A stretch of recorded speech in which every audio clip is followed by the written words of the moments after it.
Yes बेटा, last lecture में हम लोगों ने कपलिंग एंड कोहेरेंस के बारे में पढ़ा था। ठीक है, देखिए ये यहाँ पर हम लोगों ने ये लेयर्ड आर्किटेक्चर के बारे में भी मैंने आपको बताया था कि बेसिकली ये लेयर्ड आर्किटेक्चर है किसी भी मॉड्यूल का।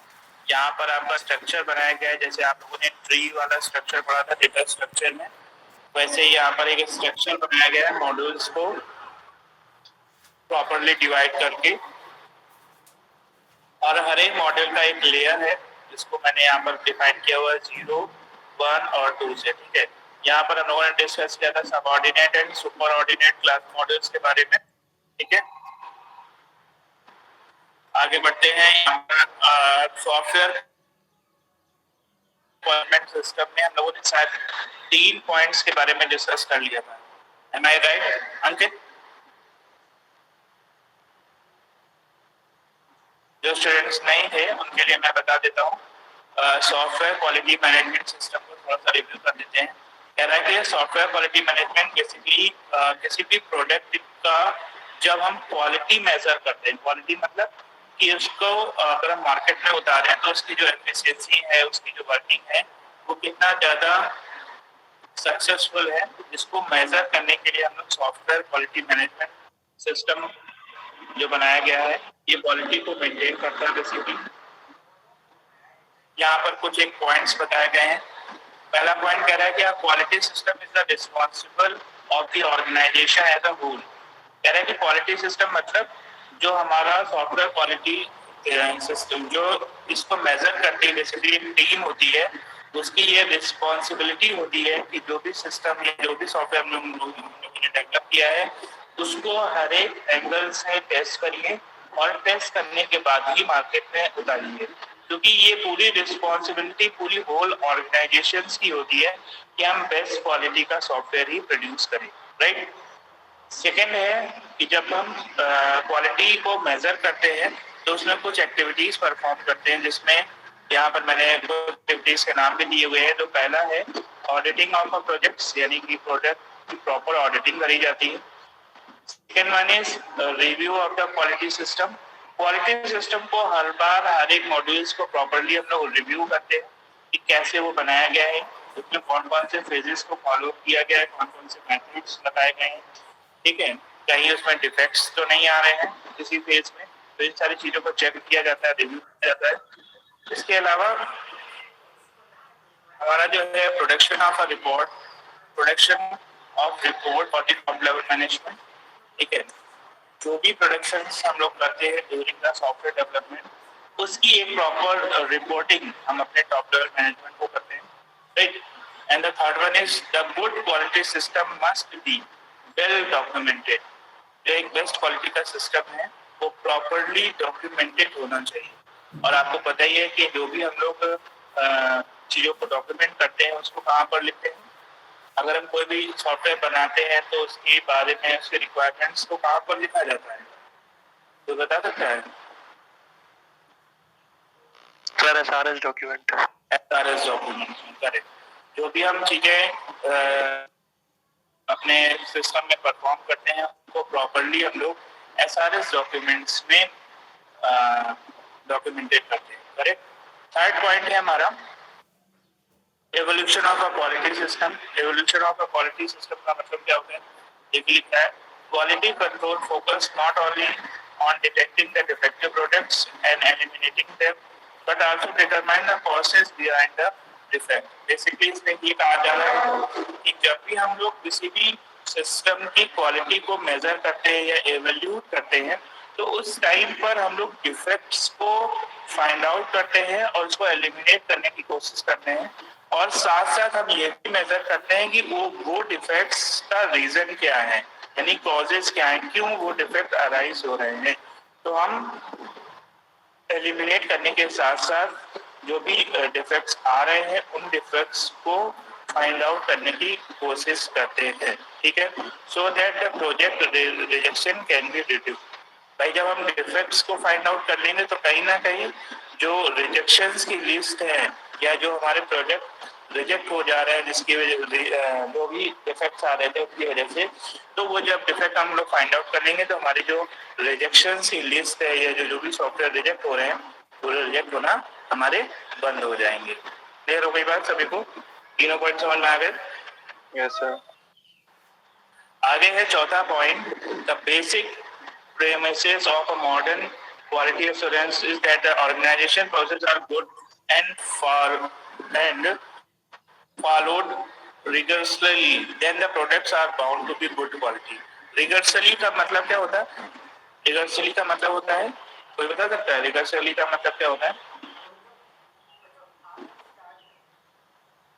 Anyone?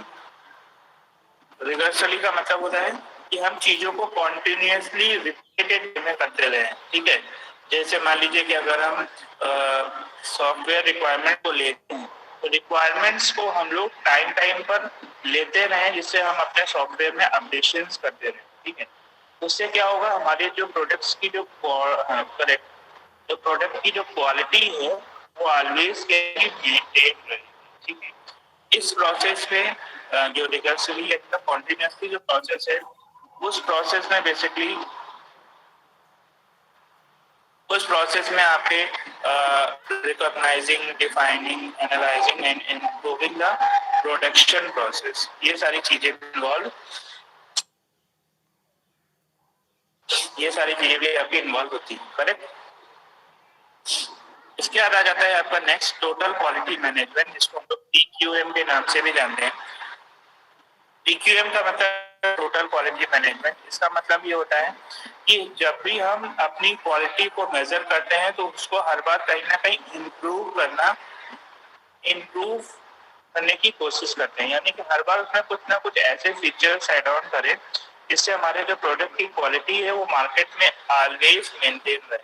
Suppose that for example कि अगर आपने एक बार कोई प्रोडक्ट बनाया और उसको मार्केट में लॉन्च कर दिया, ठीक है, और उसके बाद हम उसमें कोई भी अपडेशंस नहीं करेंगे तो जो भी हमारा प्रोडक्ट है या जो भी हमारा सॉफ्टवेयर है वो ज्यादा लंबे समय तक सरवाइव मार्केट में नहीं कर पाएगा। उसका रीजन क्या है कि भाई मार्केट में नई नई अपडेशंस आती रहती हैं, तो हमारी ये रिस्पॉन्सिबिलिटी है कि जो भी अपडेशंस आ रही हैं उन अपडेशंस को अपने सॉफ्टवेयर में अपडेट करते रहें और हमारे प्रोडक्ट की क्वालिटी को कॉन्टिन्यूसली इम्प्रूव करते रहें।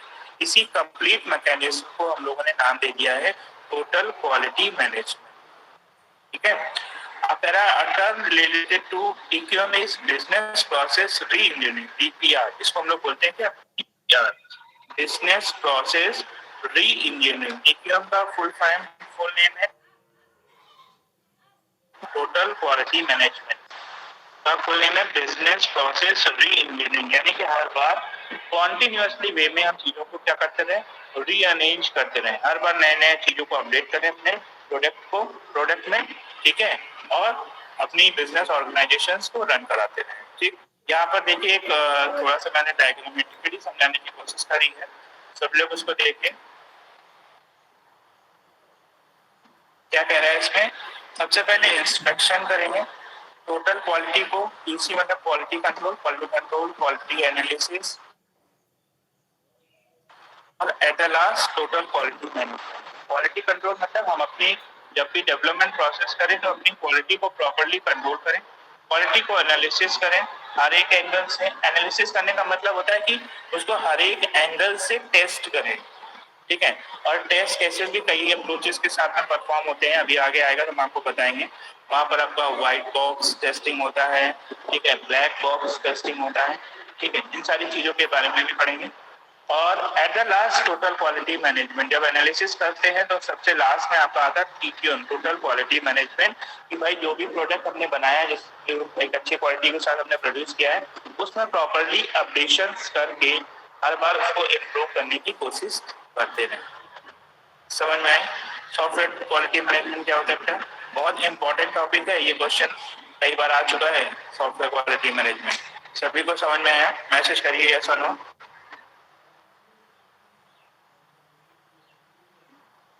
बाकी स्टूडेंट भी मैसेज करिए भाई, सभी स्टूडेंट मैसेज करिए। 60+ स्टूडेंट है और आंसर सिर्फ 8 ही 10 के आ रहे हैं।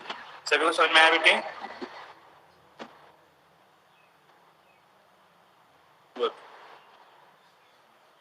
ठीक है, अब ओके फाइन, ये आपका टॉपिक यहाँ से खत्म हो गया. Now we are moving to the next slide. Just wait for 2 second. Ankit Singh, क्या हुआ भाई? 74 रोल नंबर बहुत अच्छी आ रही है कहीं से. What happened?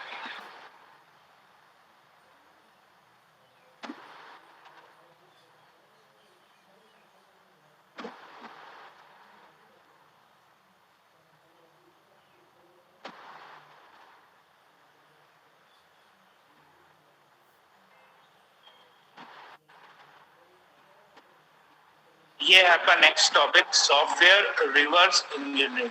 ठीक है, सॉफ्टवेयर रिवर्स इंजीनियरिंग.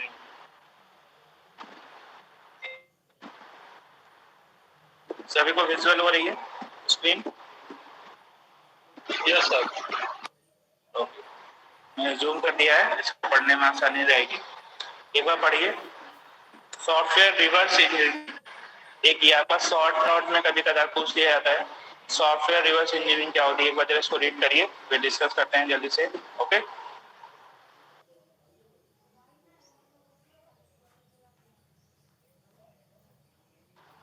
ये स्टूडेंट्स जो लेफ्ट हो रहे हैं ये वापस से ज्वाइन करें क्लास में, बीच में लेफ्ट ना करें क्लास को बेटा. सॉफ्टवेयर रिवर्स इंजीनियरिंग के बारे में जल्दी से पढ़िए. आकाश उमर आए हैं. आकाश, बहुत भाई इस समय लेफ्ट कर रहे हो क्लास को. सर कल ले नहीं पाए थे क्लास. अच्छा, और दूसरी बात बेटा, मैंने सभी को नोट्स सेंड कर दिए हैं यूनिट नंबर 3 के. जितना पढ़ाया है उसके नोट्स मैंने सेंड कर दिए सभी को. मिल? Yes sir. Okay. Ankit, notes मिल गए कि नहीं? अभिषेक, हर्षपाल, नोट्स मिल गए सभी को? Yes sir. Yes sir. जल्दी से बेटा उसको कंप्लीट करते रहिए. ठीक है, गुड. जल्दी से पढ़ेंगे सॉफ्टवेयर रिवर्स इंजीनियरिंग, पे डिस्कस करते हैं इसको 2 मिनट के अंदर.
हेलो सर, की आवाज आ रही है क्या? अमन बेटा, मैंने बोला है सॉफ्टवेयर रिवर्स इंजीनियरिंग जो आपका विजुअल हो रहा है स्क्रीन पे, उसको जल्दी से पढ़ेंगे, इसलिए मैंने 2 मिनट का टाइम दिया था. ओके ओके सर, तो नेटवर्क इशू बार बार आ रहा हूँ जा रहा हो रहा है. Okay okay, no problem. जल्दी से पढ़िए, इसको डिस्कस करने वाले हैं बस 1 मिनट में. Okay done sir. देन आदर्श बताइए, रिवर्स इंजीनियरिंग क्या होती है? सर इसमें ये बोला गया है कि मेन फोकस करता है जो हमारे कोड पर, जाके उसकी इम्प्रूव कर सके ताकि रीडेबिलिटी इंक्रीज हो सके और अंडरस्टैबिलिटी ज़्यादा अच्छी हो सके, ताकि उसकी फंक्शनैलिटी जो होती है उसमें कुछ वो चेंजमेंट करते हैं ताकि ये सारी चीज़ें और अच्छी हो सके, अच्छे लेवल पर उसे ले जाया जा सके. और इसमें मेन फोकस हमारा यही रहता है कि अंडरस्टैबिलिटी बढ़ाए और उसके बाद जो नेसेसरी डॉक्यूमेंट्स हैं वो सिस्टम को प्रोड्यूस किया जाए. गुड. और कोई बताना चाहेगा बेटा? आकाश, अभिषेक, अंकित. कोई और डिस्कस करना चाहेगा?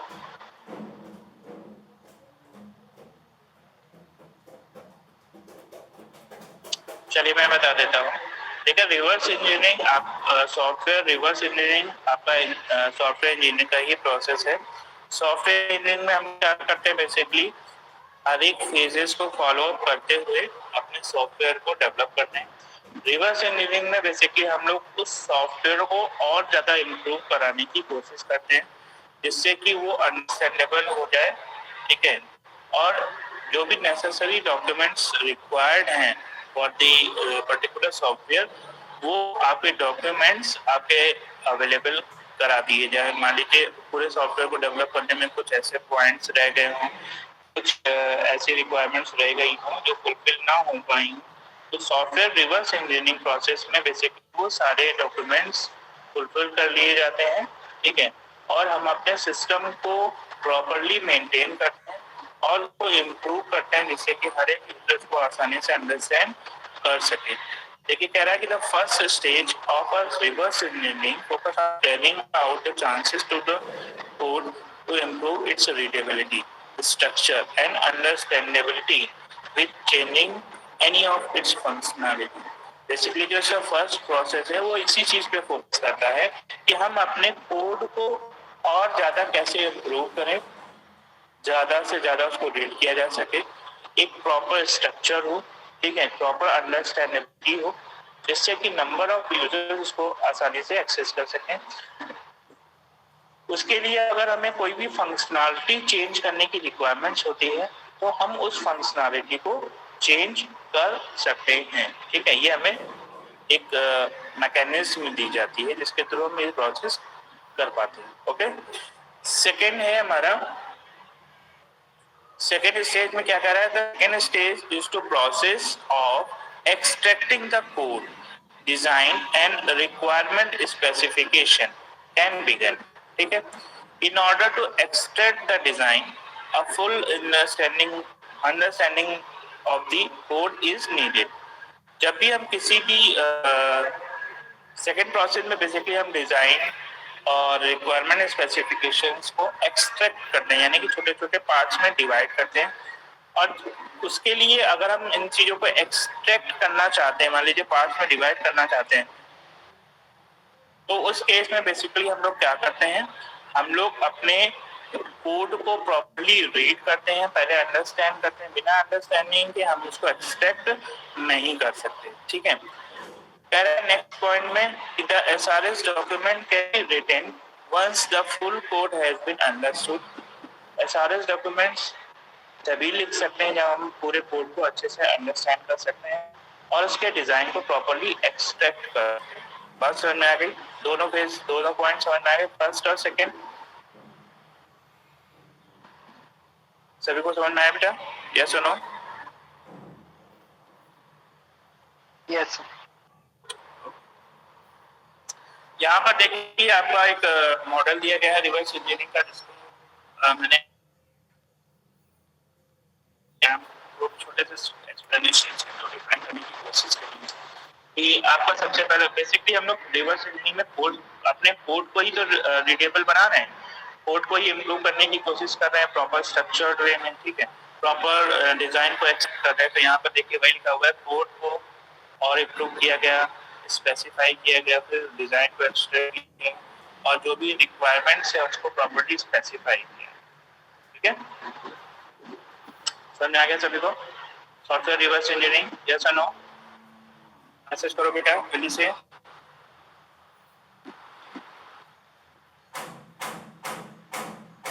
मैसेज करिए बच्चे जल्दी से।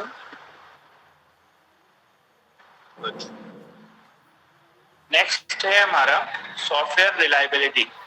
एक बार इसको अच्छे से रीड करेंगे, सॉफ्टवेयर रिलायबिलिटी को जल्दी से सभी लोग, सभी तक मेरी वॉइस जा रही है तो सॉफ्टवेयर रिलायबिलिटी जल्दी पढ़िए।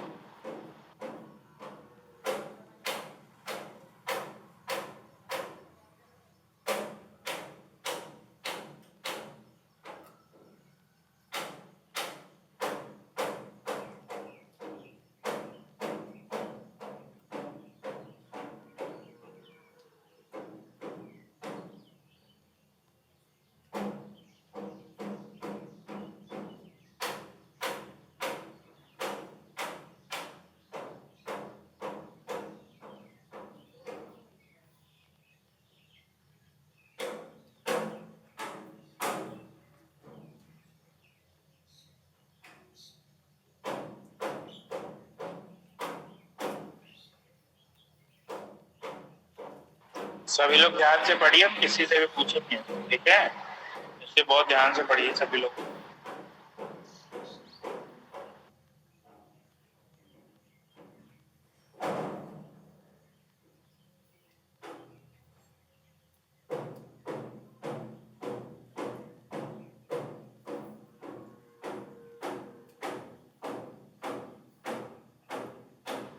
ओके, नो प्रॉब्लम अंकित।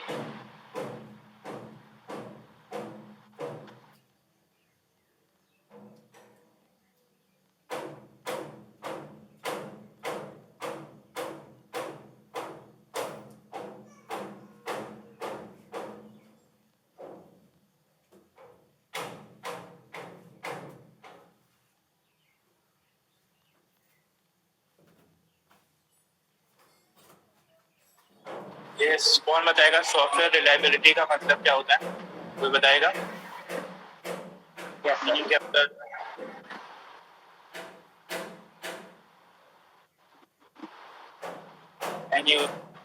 कोई बताना चाहेगा? यस आदत बताइए।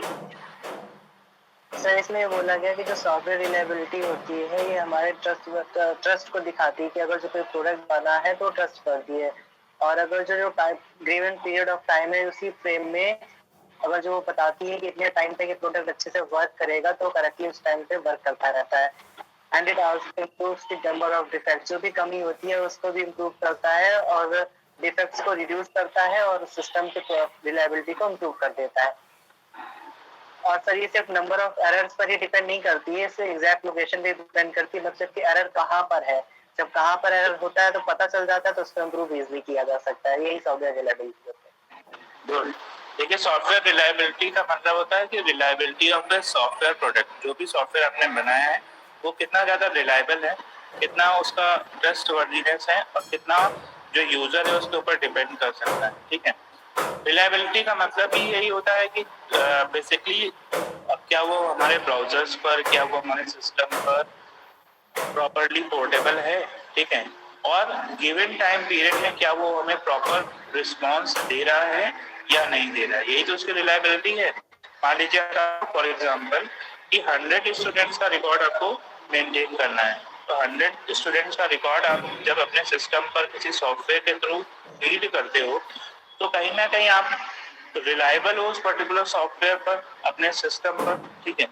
अगर सॉफ्टवेयर पर डेटा जो भी फीड किया जा रहा है सॉफ्टवेयर अगर सही से परफॉर्मेंस दे रहा है, सही से वर्क कर रहा है, रिलायबल है, डिपेंडेबल, तो कहीं ना कहीं उसकी जो आखिरी में प्रिंट आउट आएगा वो बिल्कुल करेक्ट फॉर्मेट में आना चाहिए, ठीक है? और एक गिवन टाइम पीरियड में आना चाहिए। अगर ऐसा नहीं हो रहा है इसका मतलब जो हमारा सॉफ्टवेयर है वो रिलायबल नहीं। रिलायबिलिटी उसकी परफॉर्मेंस के थ्रू मेजर करी जाती है, ठीक है?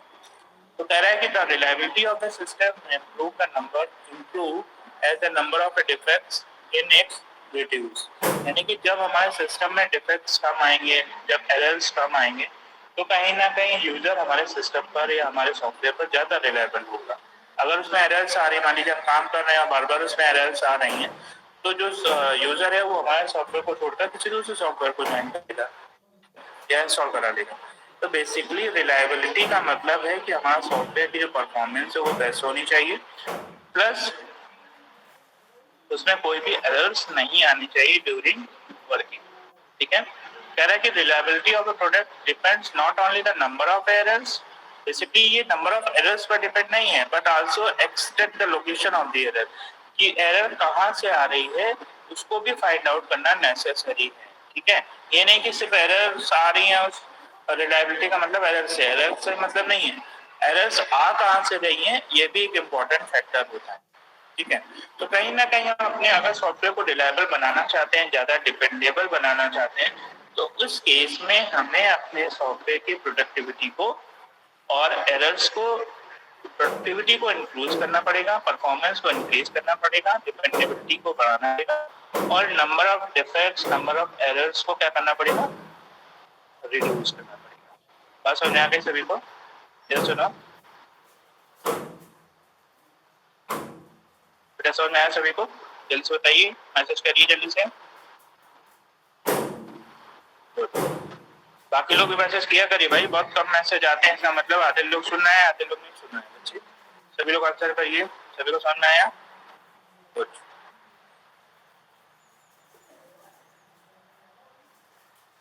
यहाँ पर मैंने कुछ पॉइंट्स रीजंस दिए हुए हैं, उन रीजंस को जब पढ़िए। 4 पॉइंट्स में मैंने रिलायबिलिटी के बारे में थोड़ा सा बताया हुआ है सॉफ्टवेयर की, और कैसे उसको मेजर करने में डिफिकल्टीज आती है उनको डिस्कस किया है 4 पॉइंट्स में। जल्दी से पढ़िए इसको, चारों पॉइंट्स को जल्दी से पढ़ेंगे सभी लोग।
जल्दी से पढ़िए, चारों पॉइंट हम डिस्कस करने वाले हैं, ठीक है? जल्दी से पढ़िए, कुछ नहीं और डिस्कस भी करेंगे। जल्दी से पढ़िए। आप रेडी रहो।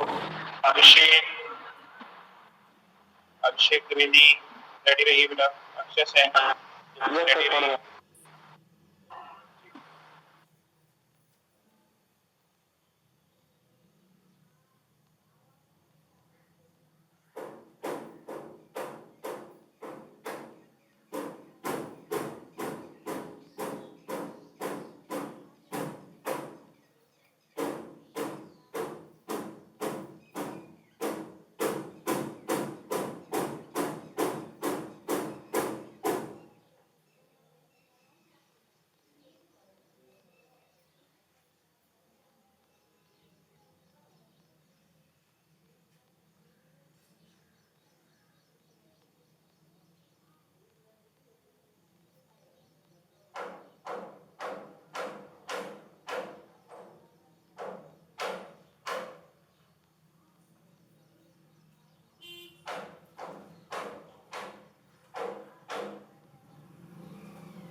यस, पहला पॉइंट क्या कह रहा है, कौन बताएगा?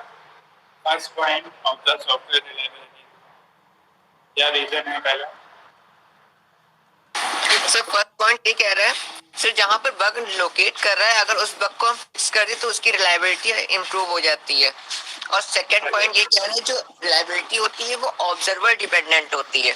अगर वो ऑब्जर्वर वो देखकर समझता है कि कहाँ पर हम लोग का बग है और कहाँ पर हम लोग को उसे फिक्स करना है, किस तरह से हम लोग फिक्स कर सकते हैं, वो ऑब्जर्वर के ऊपर डिपेंड करता है। और रिलायबिलिटी जो होती है वो एरर एंड बग जो आते रहते हैं वो हम लोग फिक्स करते रहते हैं, तो उसके ऊपर चेंजेबल रहती है, वो चेंज होती रहती है। और सर फोर्थ पॉइंट कह रहा है, जो हार्डवेयर कंपोनेंट होते हैं वो फेल हो जाते हैं due to different reason as compare to software components. Sir जो सॉफ्टवेयर कंपोनेंट्स हम लोग के होते हैं वो डिफरेंट रीजन से सर जो बग और जो एरर्स को फिक्स करते हैं, तो उससे सर हार्डवेयर कंपोनेंट्स फेल हो जाते हैं। Yes, very good. चलिए हम भी बता देते हैं, समझ में आ जाएगा। पहले पॉइंट में कह रहा है कि हम अपने सॉफ्टवेयर के प्रोडक्ट की क्वालिटी को यानी कि रिलायबिलिटी को इम्प्रूव कर सकते हैं। कैसे इम्प्रूव कर सकते हैं कि अगर हमारे सिस्टम में कोई भी सिंगल बग आता है, सिंगल एरर आती है, तो बेसिकली हम उस एरर को कैसे रिड्यूस करेंगे, उसकी लोकेशंस को फाइंड आउट करके। कि हम उसकी लोकेशन को फाइंड आउट करें और वहां से उस एरर को, उस बग को जल्द से जल्द रिड्यूस करके हम अपनी रिलायबिलिटी को इम्प्रूव कर सकते हैं। ठीक। दूसरे पॉइंट में कह रहा है कि जो ऑब्जर्वर है वो बेसिक हमारे सॉफ्टवेयर प्रोडक्ट, भाई सपोज दैट अगर हम सॉफ्टवेयर डेवलपर जिसने उस पर्टिकुलर प्रोडक्ट को डेवलप किया है उसी को एज अ ऑब्जर्वर डिफाइन कर दे तो उसको पता है कि ये पर्टिकुलर एरर किस जगह पर आ रही है, ठीक है, और क्यों आ रही है। तो उन सारी चीजों को हम फाइंड आउट कर सकते हैं थ्रू ऑब्जर्वर। ऑब्जर्वर डिपेंडेंट होती है हमारी सॉफ्टवेयर रिलायबिलिटी।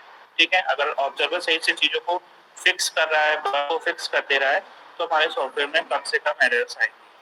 तीसरे पॉइंट में कह रहा है the reliability of a products keep changing as errors are deleted and fixed. Reliability, किसी भी प्रोडक्ट की रिलायबिलिटी हमेशा चेंज होती रहेगी अगर बग्स डिलीट होते रहे या फिक्स्ड होते रहे।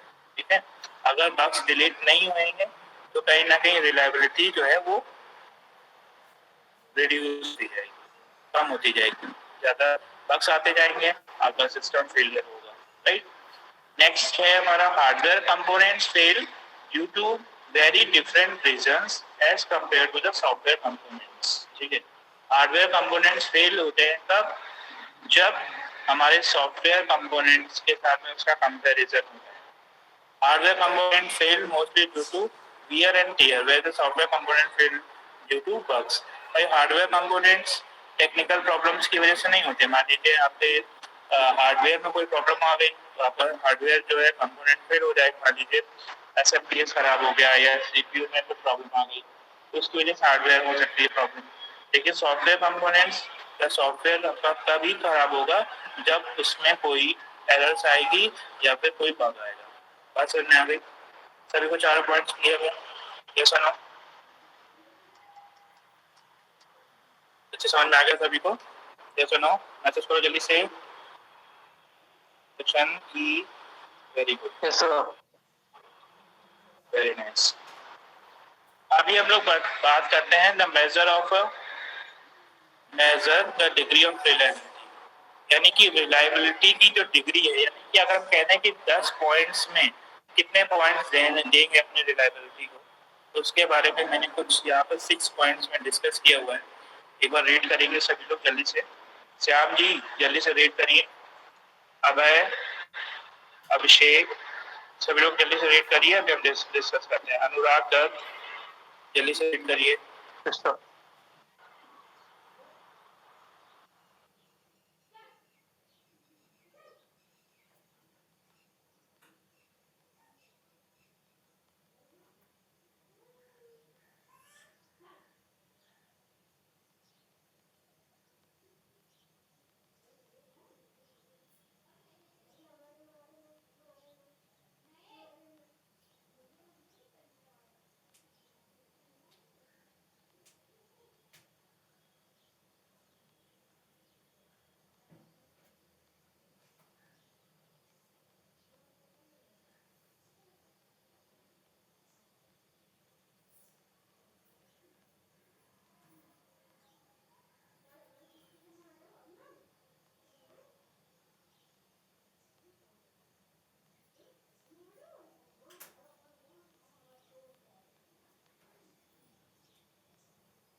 जैसे बढ़िए छठे पॉइंट डिस्कस करते बेटा।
देखिए पहले पॉइंट में कह रहा है rate of occurrence of failures, जिसको हम लोगों ने नाम दे रखा है ROCOF, ठीक है। ROCOF rate of occurrence of failures, ठीक है। कह रहा है it measure the frequency of occurrence of failures, basically ये फेलियर्स को काउंट करते हैं, ठीक है। और फेलियर्स को काउंट करने के लिए बेसिकली जब भी हम सॉफ्टवेयर की परफॉर्मेंस को चेक करते हैं ड्यूरिंग ऑपरेशंस, तो उस टाइम पर एक गिवन टाइम पीरियड में, गिवन टाइम इंटरवल में बेसिकली हम ये चेक करते हैं कि मान लीजिए सपोज हमने कहा कि 1 घंटे में कोई टास्क या कोई भी ऑपरेशन परफॉर्म करना है, तो 1 घंटे के अंदर कितनी बार एरर्स आ रही हैं, ठीक है, उस टाइम इंटरवल में, ठीक है। उनका रेशियो क्या है, उनके फेलियर का रीजन क्या है, और कितनी देर के लिए वो एरर्स आपकी, उन सारी चीजों को फाइंड आउट करना, उनको मेजर करना, ये होता है रेट ऑफ अकरेंस का, rate of occurrence of failure, यानी कि कितना हमारी जो फेलियर है वो अकर हो रही है गिवन टाइम पीरियड में, एक टाइम पीरियड में कितनी बार हमारा फेलियर आ रहा है, इसको फाइंड आउट करना, ठीक है। सेकेंड होता है mean time to failure. Mean time to failure का मतलब MTTF is the time between 2 successive failure, यानी कि 2 सक्सेसिव फेलियर्स का जो एवरेज है, ठीक है, और लार्ज नंबर ऑफ फेलियर का जो एवरेज है उसको फाइंड आउट करने के लिए MTTF का यूज किया जाता है।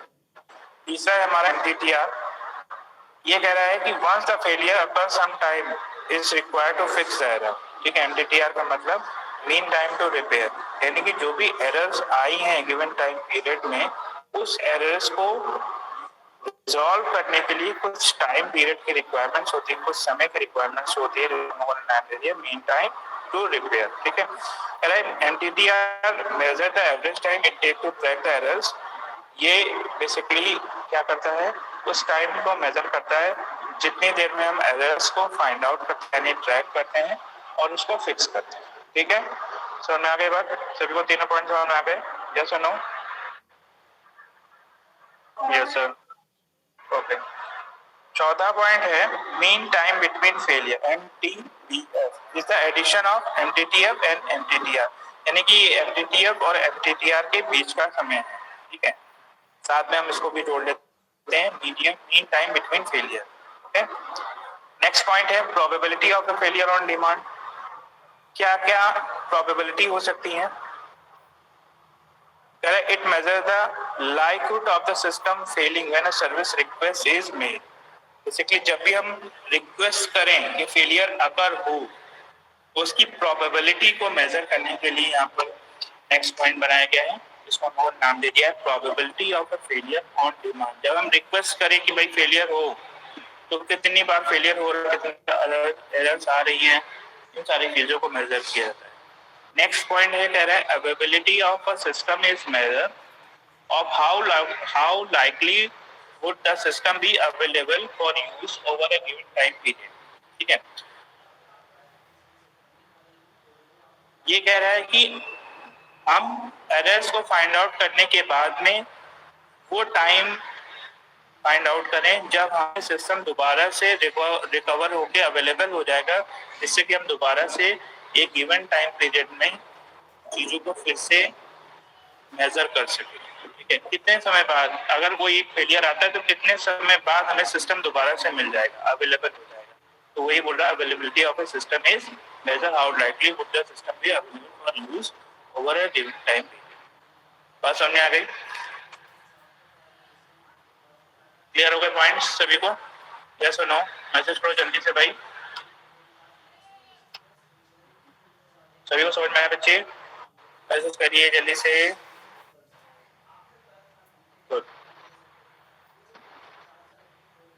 श्याम जी समझ में आया बेटा? अब है ओके। शिवांश को भी समझ में आ गया, हर्षपाल को भी आया, वेरी गुड। नोट्स बना रहे हो कि नहीं श्याम जी?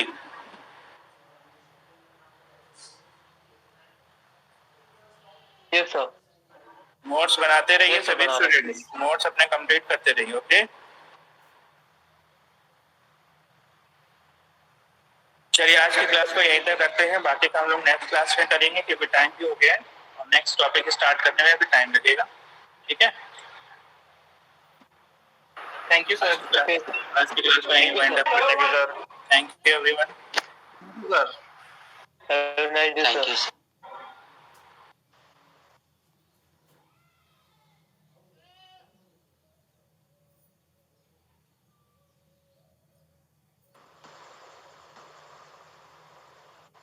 अरे भाई नोट्स बनाओ यार, कोई दो यार।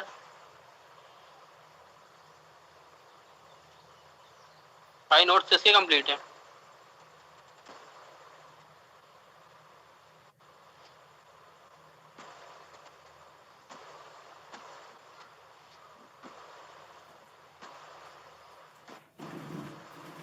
किसी की नोट्स कंप्लीट है भाई? अबे बोल तो दो यार।